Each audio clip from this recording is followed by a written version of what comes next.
बच्चों, आज हम कौन सी क्रिया करेंगे? तृतीय चरण का चौथा विषय और हम दूसरी क्रिया करेंगे। क्रिया का नाम है कहानी सुनाना। कहानी सुनाऊंगी आपको। किसकी कहानी सुनाऊंगी? प्यासा कौवा। प्यासे कौवे की कहानी सुनाऊंगी। सुनी थी आपने प्यासे कौवे की कहानी? नहीं? प्यासे कौवे की कहानी सुनी आपने? आज मैं आपको प्यासे कौवे की कहानी सुनाऊंगी। एक बार क्या था, ये आपको इस चार्ट के माध्यम से आपको एक कहानी सुनाऊंगी। ये देखो, आपको कौवा दिखाई दे रहा है? दिखाई दे रहा है ना? ये देखो, एक बार क्या था, ये कौवा देखो, आपको कहानी सुनाऊंगी, समझ में आ जाएगा। एक बार एक कौवा था। क्या था?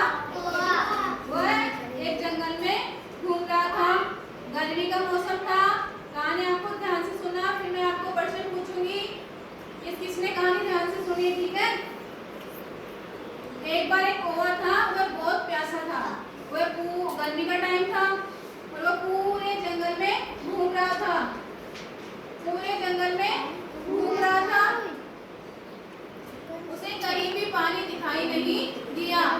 फिर उसको घूमते घूमते उठते उठते एक पेड़ के नीचे एक मटका दिखाई दिया। इसने मटका देखा। अब उस मटके में क्या था? बहुत पानी कम था। अब कौवे को जोरदार प्यास लग रही थी। कौवा क्या करे? कौवे ने सोचा और उसे एक तरकीब सुझाई थी।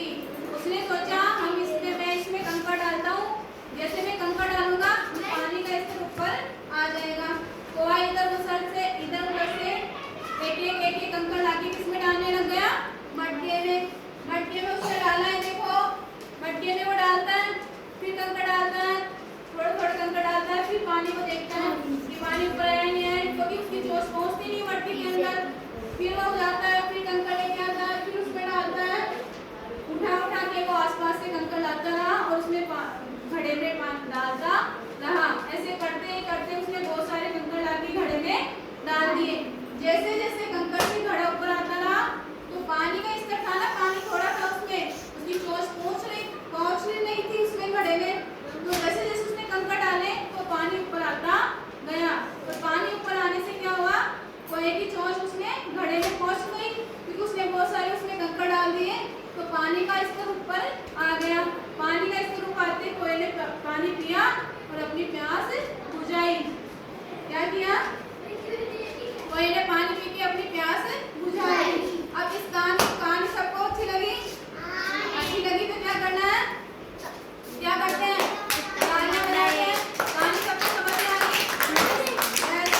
इस कहानी से हमें क्या शिक्षा मिलती है? कि जहाँ चाहा वहाँ राह। कि हमें अगर चाह होती है जिस काम की, तो वहाँ हमें राह अपने आप मिल जाती है। तो कौवे को पानी पीना था, तो उसने कोशिश की, तो उसकी प्यास बुझ गई। उसने चाहा तो वैसे वो काम हो गया। अगर इंसान चाहता है तो कोई भी कार्य मुश्किल नहीं है। अगर हम मेहनत करें, कोशिश करें, तो कोई भी कार्य मुश्किल नहीं है। जैसे कौवे ने कोशिश की ना, कौवे ने कोशिश की और उसने कोशिश की, तो जो नीचे था ना पानी, वो ऊपर आ गया उसकी कोशिश से, और उसने पानी पिया और अपनी प्यास बुझा ली। कहानी सबको समझ में आ गई? कहानी किसके बारे में थी? कौवे ने कोशिश की या उड़ गया? उसने पानी पीने की कोशिश की या उड़ गया? घड़े में पानी कितना था? तो कौवे ने क्या किया? कंकड़ लाके डाले। कंकड़ डालने से पानी क्या हुआ? और फिर कौवे ने क्या किया? पानी पी के अपनी प्यास बुझा ली और उड़ गया। इस कहानी से क्या शिक्षा मिलती है आपको? कि जहाँ चाहे वहाँ राह है। कि अगर इंसान मदद करता है, अगर इंसान कोशिश करता है, तो कोई भी कार्य असंभव नहीं है। कौवे ने पानी नीचे था, कंकड़ डाल के ऊपर ले आया। उसने कोशिश की तभी तो पानी ऊपर आया।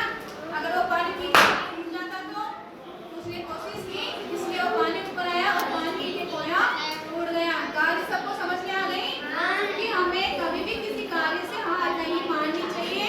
किसी कार्य को असंभव कार्य भी हो, हम कोशिश करें तो कार्य जरूर संभव हो जाता है। जैसे कौवे ने धीरे धीरे कोशिश की और उसका कार्य सफल हुआ। कहानी सबको समझ में आ गई?